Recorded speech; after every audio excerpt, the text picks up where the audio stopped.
問語平新工業黃州、惠州、儋州，呢度所指嘅儋州咧就係海南島啦。海南島咧係蘇東坡最尾一個被貶嘅地方。蘇東坡咧其實係我一個好尊敬嘅一個人物嚟嘅。咁今次咧我帶大家去海南島呢個地方咧，就去感受一下呢個地方嘅文化氣息，同時咧亦都係體會一下當地嘅養生文化嘅。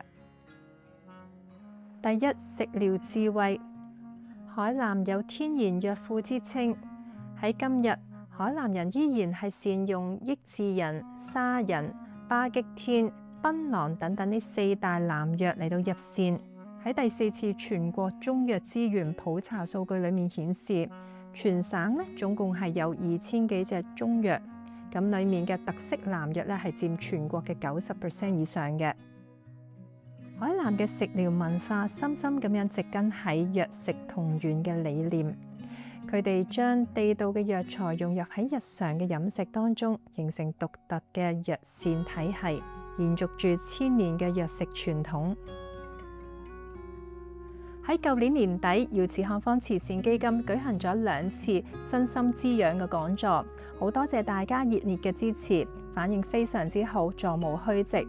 咁喺新嘅一年2026年咧，我將會每個月代表姚慈漢方慈善基金咧舉行一個升級版嘅身心滋養嘅講座。屆時咧，我會同大家一齊做經絡操，一齊禪修，做一啲 DIY 嘅一啲茶包。咁以下咧就係嚟緊嘅題目啦。如果大家想參加嘅話咧，可以 WhatsApp 翻我哋姚慈漢方慈善基金嘅手機，或者打電話過嚟，咁樣預約都得嘅。第二，保育智慧。海南嘅保育智慧係以熱帶野生動植物嚟到做核心，秉持住仿野生呢個理念，為動物訂製食譜，精心咁養育幼同埋救治棄宰，科學咁樣應對颱風等等呢啲極端嘅氣候。並且通過珍稀物種嘅繁衍研究咧，嚟到守護生物嘅多樣性，實現咗大自然嘅和諧共生。第三，文化傳承同埋精神養生。今次我嚟到東坡書院，喺呢度可以窺探蘇東坡喺海南嘅3年貶謫生涯。而家嚟到咧東坡書院嘅東院再走堂啦，咁大家可以見到個牌匾咧就係先生粵之，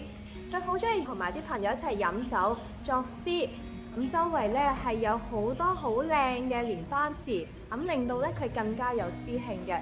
蘇東坡喺嗰3年唔單止留下千古詩篇，面對食無肉、病無藥、居無室嘅艱苦環境，呢個偉大嘅靈魂係用豁達樂觀嘅心態，將當地尋常嘅食材變成人間美味。蘇東坡嘅貶謫之旅亦都係文化之旅，佢將海南變成一個心靈嘅綠洲。養生從來唔係食乜嘢用乜嘢，而係一種豁達自在、順應自然嘅生命態度。第四，環境智慧。佢所處於嘅北緯18至20度咧，啱啱咧就造就咗佢嘅氣候，夏無酷暑，冬無嚴寒。好快咧喺黃昏呢段時間咧嚟到三亞天涯海角呢個地方啦。咁呢度咧點解叫做天涯海角咧？因為呢度可以見到天涯石同埋海角石嘅，咁被譽為咧永恆同埋平安嘅意思啊。海南嘅環境提供咗全球稀缺嘅熱帶氣候資源，豐富嘅負離子、溫潤嘅濕度、充足嘅日照，共同咁樣構成一個天然嘅康養中心。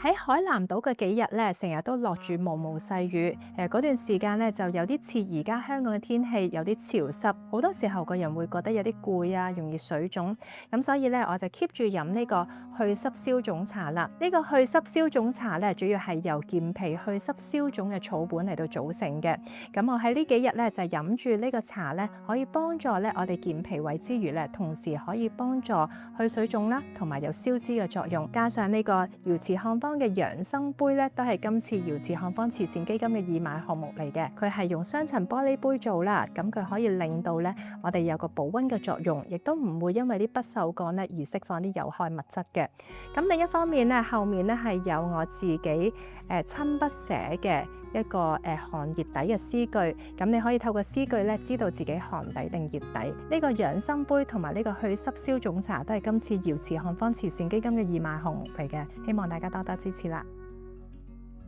其實喺蘇東坡嘅年代，海南島咧係一個資源匱乏、天氣非常惡劣嘅地方，但係佢冇因此咁樣而氣餒，反而咧就係用自己深厚嘅文化根基咧嚟到帶動當地嘅文化氣息，令當時咧有好多小朋友都因為咁樣咧而識得讀書寫字。佢正正咧就將地獄嘅生活變成一個天堂嘅生活。當你心態改變咗嘅時候，融入生活，享受生活嘅時候，其實處處都係天堂嚟嘅。